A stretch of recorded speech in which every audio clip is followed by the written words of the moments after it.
ParallelChain SDK is used to create smart contracts. To learn more, click the link in the documentation. The contract displayed in this tutorial can also be found in a GitHub link.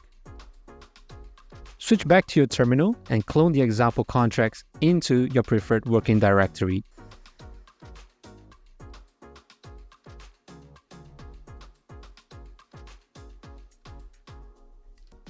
Next, switch over to Visual Studio Code.